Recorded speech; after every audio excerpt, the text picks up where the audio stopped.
Welcome to Mobile Armor Radio, the podcast for all things Mecha.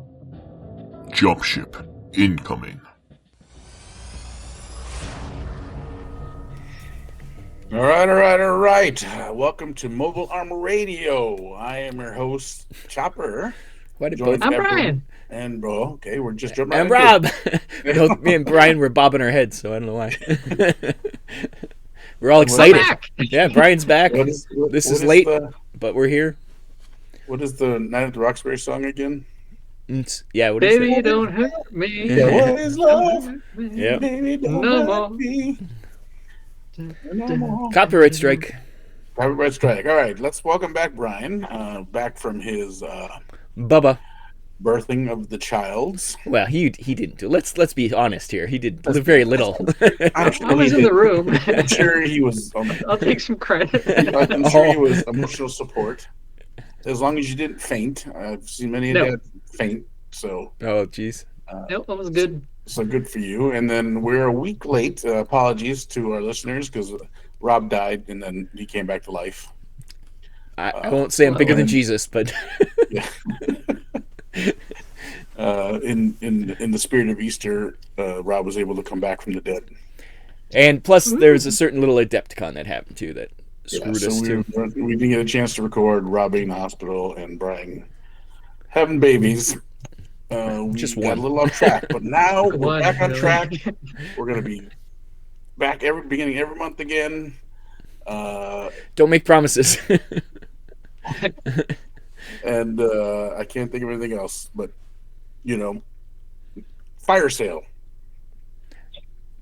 Fire truck. It sounded like I was Everything must go. Everything must go. So, all right. Well, we're episode 82. How about we do we just mention move on in? Yeah, we're episode 82, which would be season 6, episode 10.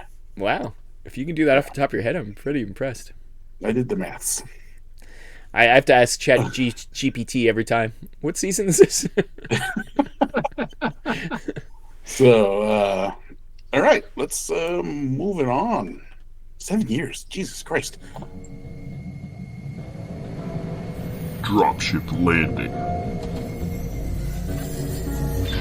All right, welcome to the Dropship. This is the stuff we're working on, but let's thank our sponsor, John Bear Ross. He's back doing his Patreon. Now being a Patreon, you get a monthly 50% discount on My Mini Factory, Cults, and CG Trader just for $1.99 a month. $1.99 a month? Every time. All those products are available on My Mini Factory. Just search for John Bear Ross, and the link will be in the show notes. We thank JBR for being a loyal sponsor and friend of the show. And he does have a thing. He's been doing 15mm stuff from his old stuff. Yeah. And he just recently got the Scorpion Mech is pretty awesome. I had a big one. Yeah, you crushed it. Before it got baked in the sun on the back deck of my car. The pieces are all over his car still. But JBR is doing all these 15mm, so he's doing the Scorpion Mech now. And he also just got back all his... he used to be part of Rebel Minis, I think it was, the Kickstarter originally. That's where I originally backed him on Kickstarter. But he got all those assets now, so he's re-releasing a lot of that stuff too. I think even the Scorpion Mech might have been part of those too. So. Oh, nice! I didn't know that. Yep. So all the old vehicles and stuff he had before, we're going to be getting versions, and you can buy them on all his stores. So check those out. The Scorpion Mech is fun. I do have one somewhere. I don't even know where it is anymore. I think it's behind me. I don't want to turn around. It was good. It's a great model, and then I just was foolish and left it in my car for a year and a half. I have dice covering it right now. Well, it happens. No, I'll just reprint it. What is on this? Jesus, it's wedged in there. I don't know. Oh, God. Oh, God. That sounds like all kinds of things look crazy. Oh, God. He's dead again. He's disappeared. He just disappeared. We're hearing all these sounds. The calf got him. He's fading in and out of existence. I'm trying to find the Scorpion? I had the Scorpion. I lost one of his claws. Oh. Luckily, you couldn't see any of this because the John Bear Ross's ad was over it. But there's my Scorpion Mech.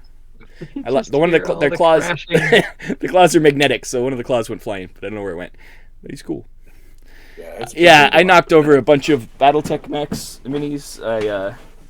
I dropped my my clacker. It was all hell broke loose. All right, well, let's move on with this thing. So let's talk Did you tell that Rob died recently? Yeah.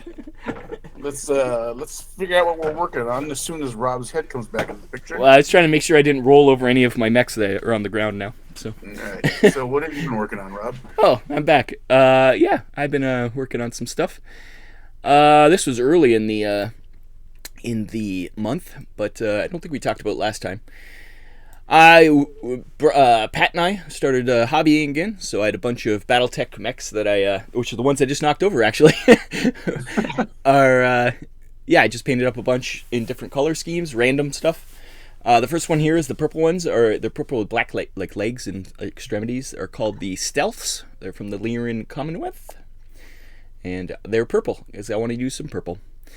Next are the Kuritan Izanagi Warriors, and they're kind of a golden brown. And it's, once again, these are just I had a bunch of mechs, and then I looked at what mech was kind of with which faction and kind of made them into lances, and then found a color scheme I liked in those. Next one is the Capellan 84th Light Horse, which are just green. They're green with green. They're like classic classic green paint job. And last is ComStar, and they could be any ComStar because ComStar are just white. And I really did this because I wanted to test out the white contrast paints that I have all different companies with, and I wanted to test them out and see how they worked, and they turned out pretty cool, actually. Which one was your favorite? I think I ended up using a combination of both, but I know the Citadel one makes it very gray, so you had to it was good to get once it got into the like seams, but then you have to go over it again with white, otherwise it just looked real dirty. You have to do the same thing with the Army Painter one. Yeah. So yeah, that was pretty much what I've worked on. I did a lot of Battletech mechs, which are now crushed all over the ground. So. Oh no, Brian. So this is a long ask. I know with a baby and all, but did you get any hobbying done by any chance? You know, I've had a dreadball team sitting on my desk for like 3 months now that still needs to get painted. But I did finagle my printer to back into working order, and I'm printing off a whole bunch of like Halo themed scenery bits. So that's kind of what I've mostly what I've been doing. That's cool. But otherwise not. Weather hasn't been nice enough to like prime anything else. Yeah, when's winter gonna end? I would like to know that.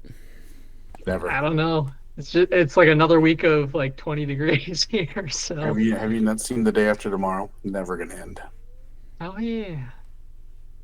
So I thought it ended the day after tomorrow, but depending on when you listen to this, exactly, that day might still be coming. It's always the day after tomorrow.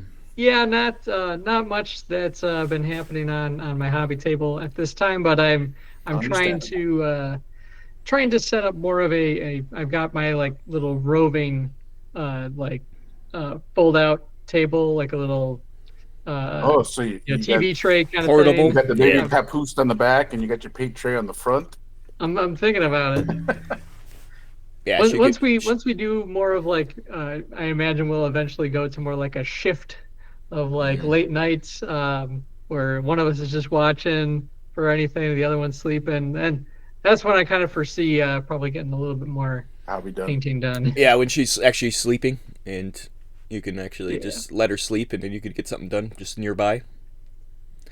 Yep. If friends of the show have any tips on how to hobby with a children. baby, well, someone might. So I'm sure they do. Yeah. Yeah, that's actually a legit question. Comment below or comment on our Facebook group. So definitely. So. All right. As for myself, like Rob said, we did some hobbying, but lately I have done the hobbying, but I have not done any mech hobbying. Well, you did all those Freedom 5 ones, and the one guy was a kind of mech guy. He was like the captain. Oh yeah, he was like an Iron Man. Iron Man Freedom knockoff. If you don't know, Stranger Than. Who makes it? Makes it? I don't remember. I forget who makes it either, but It's what was based off the Sentinels of the Sentinels, Multiverse. It was the board game they put out. They kickstarted called Freedom really 5. So I did spend a lot of time painting those figs up. If you're looking for a co-op superhero game, off topic, Freedom 5 is a great game to get. Mm-hmm. The Kickstarter came with painted or unpainted minis, so I got unpainted minis because it was, I forget, it was like $100 cheaper. Wow. And plus, the painted minis probably wouldn't look half as good as your painted minis. So yeah, so I painted up. There's a guy called Bunker who's kind of like an Iron Man, so he's kind of like in a mech suit. So I guess that would be my one mech-related item for the Freedom 5. But tangentially, I haven't taken pictures of it. In between figures, I'm waiting to paint. As they dry, I've been still hammering out that calf terrain that I got from that Kickstarter. Oh God, it's gonna take a while. And but when it's done, I'm gonna have a ton of stuff to be thrown on the table.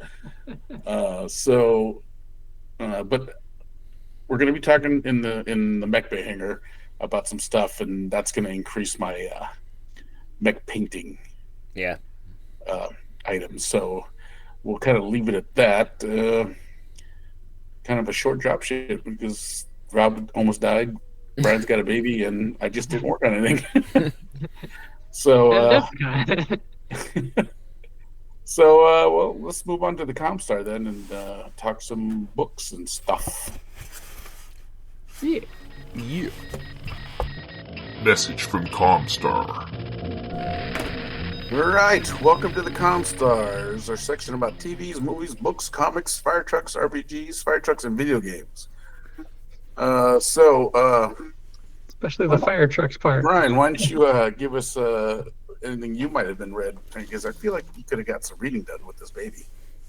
Yeah, I admittedly haven't been doing any mech-related reading, but I've been getting some reading in more on the fantasy side right now. But I do have a backlog of some mech related books, including I think Bad Dog by Pollard is on deck. I forget her first name. That's Ashley Pollard. Ashley Pollard. Yeah, Ashley Pollard. She follows us, and we follow her on X. So yeah, and then I also got a while back I got like ebook copies of a lot of the early Battletech books. So I've got a lot of the ones you guys recommended to me. I've got those waiting in the wings. But I did get to play a little bit of Xenoblade Chronicles, the definitive edition, which my brother lent to me, and it been one that I kind of was on again, off again, but picked it back up. I forget if I've talked about it before on the show. It's got an interesting premise where, like, the game, I'm not very far in it as far as I can tell, but like the game takes place like with these like humans that live on like two giant mechs, like you know, possibly as big as like the Macross or maybe bigger, like that are like locked in the stationary combat like stasis or something, but like debris and earth and everything has like grown and glommed onto these things, so they basically live on them like they're the ground, and you traverse up the one of the mechs, and then they've got enemy robots coming from the other mech across the way. It is pretty neat how they portray it, because like you can look up and see it. Yeah, you know, this big silhouette against the sky of this ginormous mech that you're just an ant on top of. So that's been kind of fun. You're fighting evil robot things, so it's taken some getting used to. It plays kind of like an MMO, which was a little jarring, kind of going in for like a solo RPG. But otherwise, it's been kind of neat. I've gotten back into the groove of it, so that's been nice. And then the other one that my brother and I finished playing through Halo 5, which probably has the biggest mechs of any of the Halo games, in that there's a whole bunch of like buried underground giant ancient robot things that get taken over by an AI, and you're trying to stop Hilarity them. ensues. Yeah. uh, and it's been fun, playing through. I think I've shared now our story travels through the Halo Legendary campaigns, and so that was just the next one in the cap. So we're going to be on to Halo Infinite, which is the most recent addition to the game, which I haven't played yet before, but I've heard some pretty good things. So I'm excited to dive into that. And lastly is just because found myself with a little bit of downtime feeding the baby one time. I put on Metal Skin Panic Maddox 01. Nice. Oh, which kind of advertises itself like this like power suit mech action combat kind of thing. I don't know if either of you guys have seen it. I have not. No, it's been on my want list for a while. Yeah, it's directed by Shinji Aramaki. Came out in '87. It's like 41 minutes long, so it's a short little OVA movie thing. But I gotta say, it harkens back to a different time of mecha anime, where the mech part of it was just kind of shoehorned in the things to sell the concept, but like at the end of the day, it's just like this combat suit just falls into the hands of a plucky engineer who's going to school, and he just wants to impress his girlfriend who's about to leave. So he's like, I'm just going to take this mech suit to go and impress her. And hilarity ensues as the government tries to get their mech suit back, thinking it's been hijacked by somebody. So, and a vengeful United States lieutenant who has a hover tank that just wants revenge on losing war games to this thing. So like it's a funny little show, kind of in that vein of Pat Labor, and it's that funny thing where like so much mech series, I think, especially these days, like kind of have to be that very serious tone and like it's war and while those can be really good, something you want like the fun ones too, all goofy like this is one of the things that make the classics really stick with you. There's just a fun little mecha anime. Cool. So yeah, that's I think that's all I had on my list of things. All right, Rob, what do you got going on? Well, we have theoretically coming up sometime. Pat, we've recorded them. Pat's got to edit them, but we did 2 unboxings. Yeah, they'll probably come out tomorrow.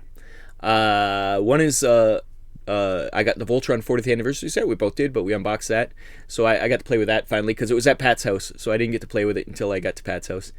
So it's now on my it's now displayed prominently on my dresser, which I like. And the other thing is Redline Payday came out, which we're going to do an unboxing for too. So I got all my mechs for that. One of my mechs came broken, but I was able to glue them back together. But otherwise, yeah, another Redline game, which is fun. Got it in before any tariffs killed us, so that's good. Other than that, I'm sure we'll talk about this more in the MechBay Hanger, but Cav on May 28th, 2025, Talon Games is a new Kickstarter with their Broadsword Dropship, so that's coming out soon, just to let people know. I'm sure we'll talk about that more. And also a little thing called Battletech Gothic, which I thought for sure was an April Fool's joke because it's so ridiculous and such a cash grab. And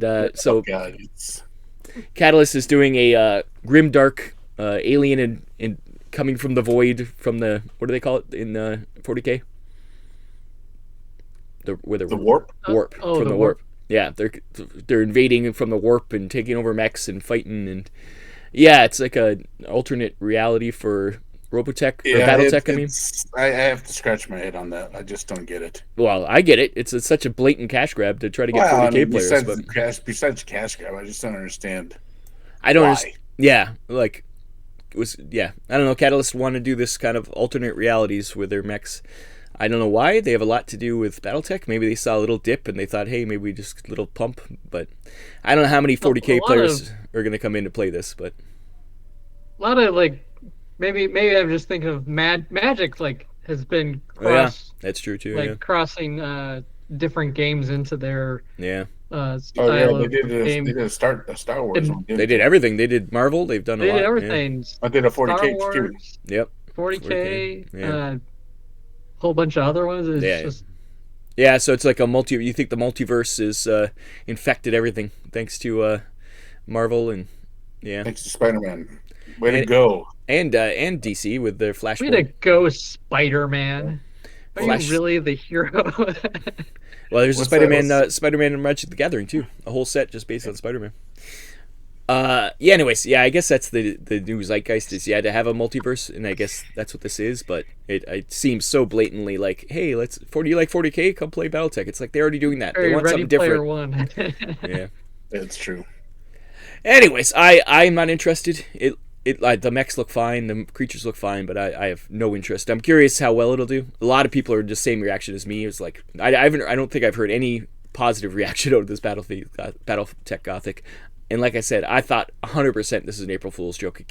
It was first announced like the week before April Fool's. I'm like, oh, this is just a big joke. But no, it's not a joke. Amazingly, it's not a joke. I will mea culpa that one. I thought for sure. Other than that, I think that's all about ComStar. I don't think I've done or read anything else. I'm still reading through all the Battletech books. I'm actually on the one where the Ill Clan's being decided. It's the culmination. So I'm reading the one where the Gothic Battletech's coming through the warp. Yeah. Anything, Pat? No, not too much. Still, I've kind of stopped reading a little bit on the Battletech books to finish the Dragon Riders of Pern series, and I finished that already. So I picked up where I left off, which is the start of the third book in the Dark Ages, which is the Ruins of Power. Again, still having a hard time.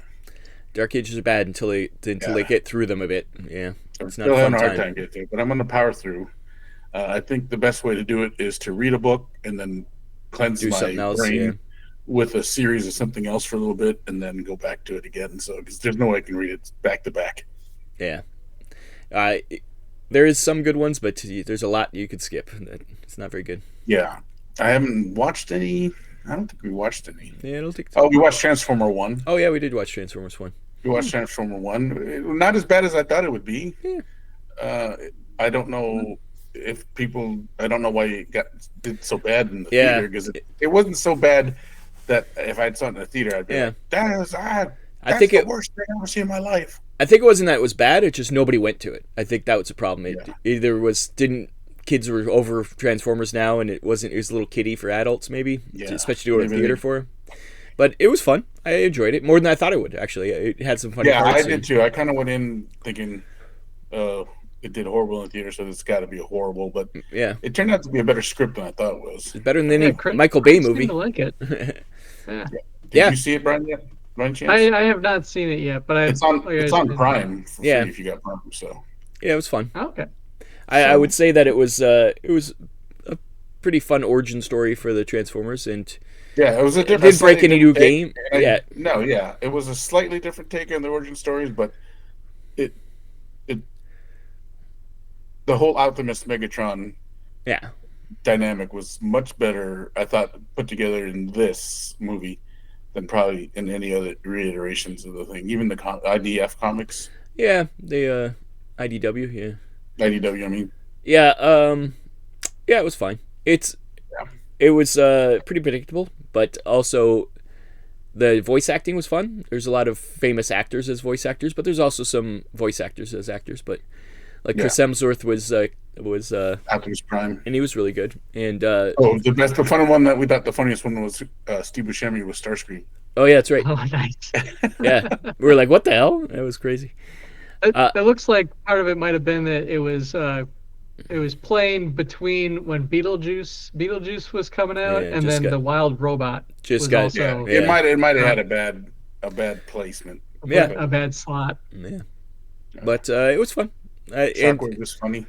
Yeah, it was all good. Had a lot of good parts. If you haven't seen it, check it out on Prime. if you're in the States. In Canada too, I think. I'm pretty sure. Yeah, so it's worth the watch. Yeah. Especially if you have Prime. And yeah, there was no mechs in Captain America. We watched the new Brave New World. There's no any mechs in that. There should have been a Hulkbuster, but no. Yeah. So nothing else you get to. Yeah, not too much. I mean, everything else I would talk about is probably more for the MechBay Hanger than anything else. Yeah. Like Rob said, we got our Red Line Payday Kickstarters. We filmed an unboxing. I've been kind of dragging my feet and getting them edited and up, but it should do that tomorrow. And same with the Voltron set. We finally unboxed it. Yeah, I nearly sliced my hands off, so you better put that out. Yeah. Blood everywhere. Just a preview for this unboxing. Blood everywhere. Blood everywhere. So. You heard about how hard it was for him to just grab something from behind his chair. Yeah, imagine me with a knife. So. All right, let's move on to the MechBay Hanger then. Now entering the MechBay Hanger. All right. I think Brian just gave himself the Heimlich. Here we are at the MechBay Hanger. So the topic for this is we're just kind of going to do an Adepticon recap, things we saw, and talk about things that are coming out. We saw quite a bit of stuff that was mech related, which was awesome. Yeah, there seemed to be a lot out there. So let's start with the thing you talked about first was Cav. So we stopped by the Cav booth, talked with John, good guy, talked about what's coming up. He had 10 broadswords for sale to scale, resin, FDM resin printed. So I bought one. I haven't put it together yet. I will be putting it together, and that'll be part of one of the things I'm going to be working on my Dropship. So it's one of the things that'll be coming together. Yeah, the last Kickstarter for Cav for their Dropship, it was MDF. This one's actually resin, is it? It's FDM. Filament resin, I guess. Yeah, FDM. And this picture actually isn't to scale because he said that the Dropship's actually a little bit bigger than what's in this picture that they have there. The one that they actually are going to put out is slightly bigger than the one they the one they were selling, right? Not even the one I think the one they're selling was bigger. It's just the one they had painted up was smaller. Yeah, so the one I bought is bigger than the one there. So when you put down the Conqueror on the table for scale, so if you play Battletech, whatever, this is gonna be a great looking ship. And I think it was priced either 140 or 160. I think he dropped the price. I think they changed the price, but we'll see when the actual Kickstarter, like I say, May 28th, the Kickstarter's coming out. We'll see all the with the new rules and everything. So I can't wait. We'll be talking about it. Yeah. Figure out what I'm gonna do since my faction got.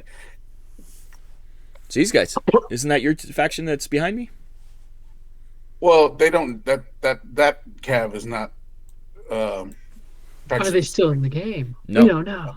But my actual faction itself is not in the game anymore. So because I don't think there's gonna be aliens anymore. It's gonna be. They changed the actual setting. I think they're distancing themselves from Reaper. I think so. I think that's the thing. All the old Reaper stuff. I think they're trying to let's do our own thing now. So yeah. So what else? Why don't you talk about the next thing, Rob? Yep, Conflict 47 is back. It's a weird World War II thing that kind of like Dust, but it was Warlord Games did it. They did it for quite a while, but now it's coming. Their resurgence of it coming out, and they had a preview of some terrain. Yeah, some of they have kits to convert their regular tanks to weird war tanks. So you can see in this picture, one's got like some kind of glowing gun. There's also little robots and big mechs and very World War II aesthetic. Like even more than like Dust is a different aesthetic. This is a little bit, I don't know, a little bit different. Anyways, there's like four-legged walkers and lots of cool stuff. But you can use any of your Warlord Games regular World War II stuff too, because it's 47, so all that stuff is still available.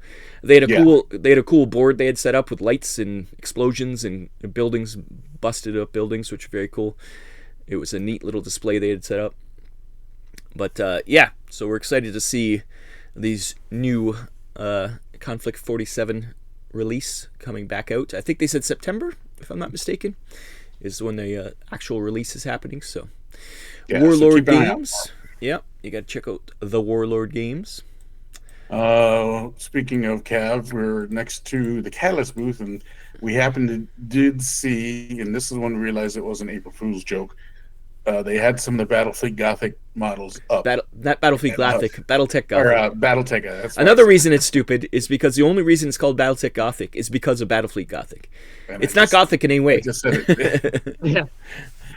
So they had some of the mechs out, and we were like, I guess it's not April Fool's because here are the models. Yeah, we didn't really take any pictures though because we didn't really care. But Yeah, I mean, yeah, it would probably been nice to take a picture just to show probably people. should have. I don't think it was there the first day. That's the reason. What I did take a picture of, they had huge scale battle mechs. They have 3 mechs that were like giant. I don't know, Yeah, 2 there was feet an tall. Atlas, I don't even know what the other two were.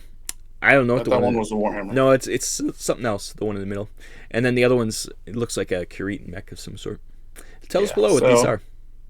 While the minis didn't look altogether horrible, it just didn't look Battletech-y to me. It looked definitely 40K-ish, and I'm like, if I didn't play Battletech to play 40K. Yeah, so. that's my point. People coming from 40K would play 40K. They don't need to play Battletech. Yeah. There's already Adeptus Titanicus if you want to play small scale. So Yeah.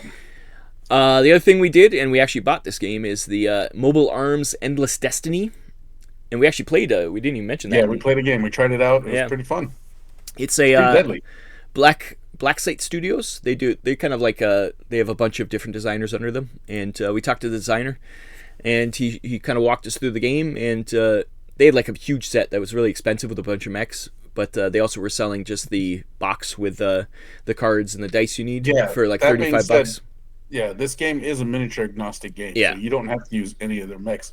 I think the caveat was that they had to be on a 60 mil base. Yeah. So any mech that's on a 60 mil base, which is, I have so many 3D printed mechs, and we actually we'll talk about another mech that we got from another game that we actually used in the demo. But yeah, fun, quick rules. There's reactions, kind of easier version than like Infinity, but you still can react to stuff. And the rules book layout is a little bit confusing, especially in the order of play. It makes it look like you get reactions to when someone does an action, but the way it's laid out in the book, it makes it look like that you can't do the reactions till the end of their turn. But you can do it anytime, yeah. But the way it's written, it means you can react after they've done their one action. So it's kind of confusing, but just knowing if you do look into that game, you can react after their action. And so like if Rob shot at me, I could shoot back. Yeah, but it does use. You have like these heat points, kind. It's kind of like your action points. It's called heat. It does use your heat as you're doing it, and you don't replenish that so it's on your turn. If you react a lot, you won't have much that you can do on your own turn, but you can also interrupt what they're doing. So there's some tactics in it for sure. Yeah. And we only played one mech on one mech, which I think it's definitely based more than one mech on one mech. So. It does come with custom dice, but the reason why it comes with dice because we said it was miniature agnostic. Basically, how it works is you build your mech via cards. Mm-hmm. You pick a chassis, which is usually light, medium, or heavy. Each one of them has a set of hard points. That's how many weapons you can put onto it. Then you pick your mobility, where it's bipedal or 4 legs. And that determines how fast you move, front, back, sideways, kind of a thing. You can even do the advanced rule, add a pilot. There's systems, like not just weapons. There's also like systems like shields or I had like something like heat sinks that really helped me out. And as you roll the dice, you can overheat your mech if you roll poorly on the dice too. There's like heat scale on the dice, and there's also ways to like overpower it too, like almost like crits on the dice too, which is fun. Yeah, I forget what they call it. But it allows you to do on your cards. You have certain things you can do if you surge. I think it's called surge. Surge, I think it's called surge. Yeah. So it was really fun, like super easy. Yeah. We started playing it, and within like a turn, we were like, "Oh, this is how it works." Okay. Yeah, I mean, the only thing that held us up was the reactions. Yeah, we just did figure it out first.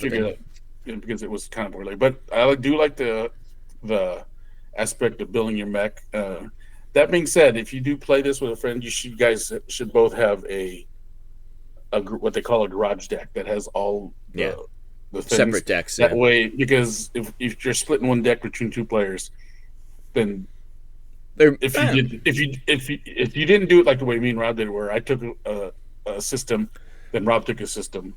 I could take all the good systems, and then Rob would be left. But there was quite a few variety. Like even the ones we took, I think it worked out the way we played, and the game was close. Like even at the end, the only reason Pat won is because he rolled a surge that did 2 points of damage instead of 1, and I would have killed him on the same turn. I think he even react to kill me. I think it was a reaction too. Yeah, it was a reaction, and I rolled really, really well. Yeah, and it was I would have killed him if he hadn't killed me. So it was really close, and it was still fun. So, yeah. It's and it's measuring sticks, so you don't need a tape measure. You get all that stuff in the box set. Yeah, like for $35, I think it's very, very affordable, and especially if you don't need to buy any kind of mechs, you just got to put them on a 60 mil base. Now they were selling mechs there, and Pat did buy one, and his experience trying to put it together was not the happiest. So you will say that. I will say it. There was a lot of supports left. As a matter of fact, it looked like they just packaged it after they 3D printed it. Yeah, they did. Yeah, they literally. You had to break it out those supports. The good side about their mechs, though, is it does come with grooves that you can magnetize all the weapons. Things is modular in a sense, so you don't have to drill out anything. It actually has the parts to put magnets in, so you don't have to worry about drilling holes in it. That's always nice. Yeah. So It was strange how they did the 3D printed and sold them. It's pretty expensive too for a 3D printed mech, but they sold out, so can't say much. So literally, they had none left at the end of the day. So I did want to get the Adepticon exclusive mech, but by the time it was like one of those things where like, well, if it's here tomorrow, I'll get it. Yeah, they sold out quick. Yeah. They even sold out of the box game after we bought ours. Yeah. So right next to those guys was our friends at Ignition Core, Will, and they were really showing off Relic Knights. They got the license to Relic Knights, so they're really showing that off. But they still had the Ignition Core stuff, and they also had that other mech game. I can never remember the name of their other mech game. I can't remember the name of that game either. But they sold out of that too. Yeah. We didn't play it or try it out, but it looked cool. I almost bought it because it looked cool. Yeah, it does definitely looks cool. And it's Will, and he doesn't put out a bad product. So, and so he was telling us some cool stuff about the upcoming stuff with Ignition Core. I don't know how much we can actually tell or say, but we'll have him on at some point, and we'll talk about Relic Knights and also what's his future of Ignition Core. It's not dead, but it might be changing. So, but Relic Knights is definitely the one that they were focusing on. Another mech game we tried and enjoyed was Zeo Genesis. Yes, from Andy Chambers Andy Chambers and Gav Thorpe of GW fame back in the day when 40K was good. Yeah, they put out a mech game. Well, it's a combined arms game, but it's a combined arms game. Yeah, but there are mechs in it. The mechs are like their leaders in the group. So yeah. They have quite a few. It's still on the GameFound, I think, or Kickstarter, one of the two. But actually, I think. Oh, it hasn't started yet. Yeah. It's I think it is. I think it is out, isn't it? No, is it not soon? No, I'll look. You keep talking. I'll look. But they have a lot of stuff already 3D printed and shown off, and they're going to be STL pledge levels too, so it's kind of cool. But it's a fast-paced, really fun combined arms game. We did a demo of it, and it was quite good. Once again, you have action points, and you can do reactions. You just use some of your action points, and it was 21 fun. days. End of this month. Yeah, so Andy Chambers designed it, and Gav Thorpe is doing the whole background. So it's going to be obviously he's one of the most famous writers for 40K. So like, our one friend Coach, he was gushing over him because he loved all his writing so much. So once again, simple board, and it looks fun. We played on the cardboard terrain, and we just tried it out. We were trying different stuff, like doing hand-to-hand combat and stuff, just to see how it worked. And it does have a death from above tactic, so you can jump from a fairly decent height to cause damage. So it's pretty cool in a sense like that. So. And there's a lot of combinations about. We're only playing one mech on one mech, but there's a lot of combinations with support troops and stuff that sounded like there would be a lot more to the game too. So it was fun. It's I can't say much more about it. There's measuring tapes and check it out in game. It was D6s Yeah. No, it was D10s. No, it's D10s. Yep. Sorry. It was D10s, D10 based. Yeah. Still measurements, but there is a climbing tactic, so it up and down does count. And you can jump across too, like the mechs can have little jump jets, so you can jump across gaps and stuff, which is fun. Yeah, I think 6 inches is what you can jump across. I don't remember all the rules, but it seems with those people behind it, it seems like it might be a big thing. This is the second year we've seen it at Adepticon, and last year was kind of like a preview. This one they're actually demoing it, so and they actually had some of the models printed and ready to go. Yeah, they actually gave us free models. I think you can get the model free download if you want to get it. Yeah, there's a free STL, I believe. Here's my guy. That's kind of the style they're going for. Yeah, he's my a guy pointer. has a knife. Yeah, your guy was more nice. This guy's pointer. But yeah, real fun little models. And it was a knife. It was a knife that killed Rob in Endless Arms. Yeah.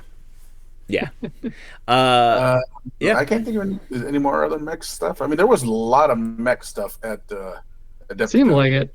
So it's like there's a resurgence. We talked about this last month with Jack about the resurgence and why. And I think even the guy from John from Cav was saying that too. He's like, it seems like there's a lot of other mechs here, and he's like, yeah. But I think that is most of it, other than like the classic games. Like obviously there's Warhammer and stuff like that there, but yeah, I think mech that covers related. That was a lot. That's like 6 different mech and I know there's others too that we didn't even talk about, but there was a lot. Like the Ignition Core one we didn't even get to try. We should have probably tried that out. Well, I don't think they were they weren't demoing Ignition Core, but the other game they weren't. No, I think they're only demoing. They were probably doing the Relic Knights. Relic Knights. I think they were only. They had Relic Knight and had another game. Was it? Their other mech game. I don't think they were demoing it. It was set up. I don't know if they were demoing it though. But, anyways, there was a lot of fun stuff. Obviously, there's like tons of games there. It's Adepticon. Anything else we can say about Adepticon? It seemed to go fun. Everybody had a good time. It was first year at Milwaukee, so. I was going to ask, how was the new venue? Venue's big. It's a big convention center, and they were using 2 floors, and there's another floor, so they have a lot of room to expand. Yeah, they were using the first floor and the second floor. Oh, and the third floor. There's a 4th floor that we can get to, because the first floor had like lectures and stuff. Yeah, there was not much on the first floor. The second floor was games, and then the third floor was the dealer hall. Yeah. And all the hotels are like attached to it by bridges, so there was also a lot of gaming going on in the hotels around it too. Okay. It seemed like a lot of restaurants and stuff to go to. Everybody seemed to be able to find stuff, unlike when you're in Schaumburg, where it was just you're out in the middle of nowhere. This was right downtown Milwaukee, so anything that's in a large city you had access to. Milwaukee's a weird city though, because it's hardly anybody on the streets. Like where is everybody? We did have some friends over last night that are from Milwaukee, and they say that's normal for Milwaukee. It's a sleepy downtown. Yeah, it was like which was weird, because it looked dead Saturday night with Adepticon going on, an AEW wrestling event going across the street. Kid Rock playing 2 blocks down the street at Kid Rock was there, a theater over there, and there was someone else, other like a country singer playing. Like so much going on at the same time, and still nobody on the street. And we could still cross the street against the red light. Yeah. It was weird. It was RDL Core is the name of that mech game by Ignition Core Games. There you go. It's a really fun city. It's only an hour from Chicago, so it wasn't too bad. We commuted the whole time, so we didn't even stay there.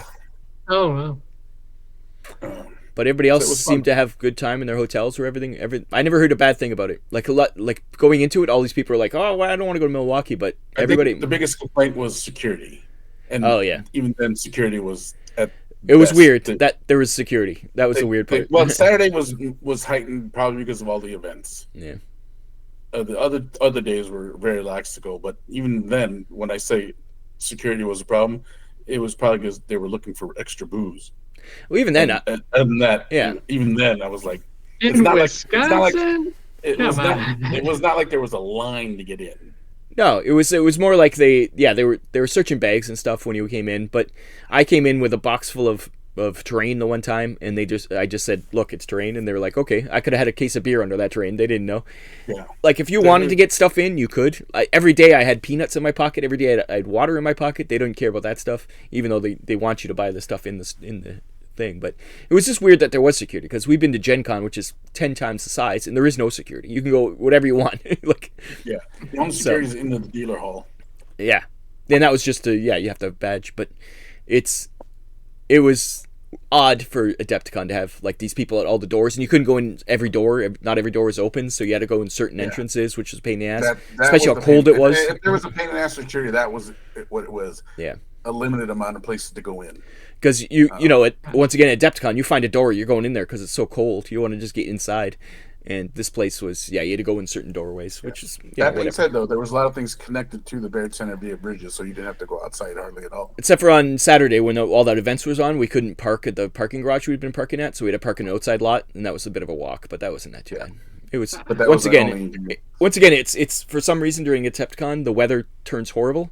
Except for one day, it was 80 degrees. The other days were all like freezing, so it was. Yeah, and then the other day it almost snowed. Yeah. Like the next day, it was like such a strange change. But I've said it 1,000 times. It's not Adepticon unless it snows or rains, and it did. So. It definitely rained. It didn't snow. It definitely rained a lot, though. Everything good times. Lots of cheese curd. There was deep fried cheese curds everywhere, and but like you do. It was. Oh yeah, I forgot you're a Wisconsin boy there, Brian. You're home. You're not a Milwaukee guy, right? Not from Milwaukee. I've got some relatives that live there. Are you from closer to Madison then? A little bit, but not by much. I'm more of in the middle of the state. So like Lake Geneva, like by Lake Geneva. More north of or south of? Yeah, it's like I said, it's like an hour and 45 north of Madison is where I grew up. Oh, so you're above Lake Geneva. North, yeah. Okay. Yeah. It goes quite north, yeah. Even Milwaukee's not that north. No, it goes way up. Pretty close to the bottom there. Yeah. Like I looked on a map, I was like, oh, that goes all the way almost to Canada. So yeah. Michigan just the only thing in between. A little bit of Michigan. Probably next year might see my brother, my younger brother still lives. Yeah, he lives in Stevens Point, which is even further away, but he's got family that lives in Milwaukee, so they make their way down. We're definitely gonna connect up next year. Nice. Are you gonna go next year? Hopefully, if I can. Yeah, we'll see how it goes. It did. Yeah. Right. It was cool. Look at that. Andrew makes it, but he can't stay the whole time. So yeah, he goes on Saturdays. Yeah. But you might have to do the same thing. But fun times. No. It definitely revitalized my love of Adepticon. I think by the end in Schaumburg, it was just too busy, too crowded. It was everybody squished in. Everybody was spread back out, and it felt really nice. Like it felt like the old Adepticon. So it was nice. Yeah. So if you've never been to Adepticon and you were worried about there's not anything to do for mechs, there's going to be a ton of stuff to do for mechs. So check it out. I guarantee you, there's other things like what's that? That breach one that everybody talks about. That one's I can't remember the name of it, but Ravage Star. That was the other one that I'm sure there's mechs in that game too. Oh yeah. But fun times, and I don't know if there's anything else to say about Adepticon. Yeah. So go to Talon Games, check out the new Cav stuff. Look at their Kickstarter coming up. Xeogenesis Game Found 21 days, so near the end of the month. Check out that Game Found. It's a grab Endless Arms. That's a fun little game. $35, not much out of your pocket. And miniature agnostic. You can use anything off your shelf. Just get a 60mm base. Stay away from Battletech Gothic. Almost said Battlefleet again. Yeah. I don't think you have to tell people to stay away from that. I don't think many people are going to be into that. Check out the RDF. Oh, Jesus Christ, I just said it, from Ignition Core and Relic Knights.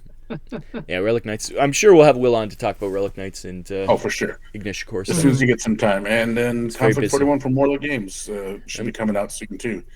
Some of those mechs look pretty nice, so I'm kind of excited for it. And obviously, it's based on the Bolt Action rules. So Bolt Action is a tried and true game. Alessio Cavatore design. Bolt Action's a solid game if you like World War II. Like one of the original ones, so it's a classic. If it's got a good rule system behind it, you're just adding weird war to it, so fun. All right. Well, let's wrap up the MechBay Hanger then, and we'll exfil out of here. Sounds like a plan. Let's exfil out of here. All right, welcome to the ExFil. Let's wrap up the show. So, we had a nice little talk about Adepticon. Rob's still alive. Brian is getting some sleep. Theoretically. And my foot hasn't fallen off yet, so we're all good to go. Yeah, we're all fine here. Everything's good. We're all fine. How are you? Everything's good. Adepticon, guys, check it out. If you've never been, you should go. If you're especially in the area near Wisconsin, do check it out. It's good times. Yeah, and come to Gen Con. We'll be going to Gen Con too. So yeah, we'll be wandering around Gen Con.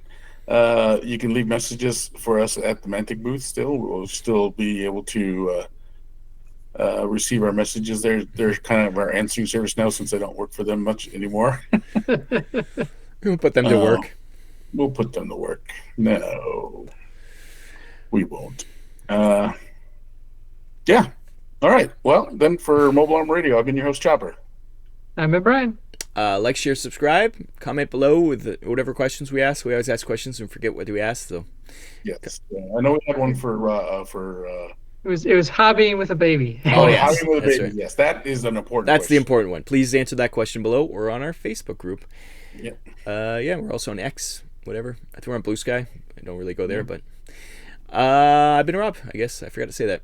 Bye-bye. All right. Bye-bye. And God, I had something to say and I totally forgot what I was going to say now. I blinked you out. Oh yeah, sorry for our tardiness. Oh yeah, a little late. We'll be back to our regular scheduled programming next month. Yep. So, on that note, bye-bye. Bye. This has been Mobile Armor Radio. Join our Facebook group by searching for Mobile Armor Radio. Find us on Twitter at @MArmorRadio. Join us on the first of every month for more mecha discussion.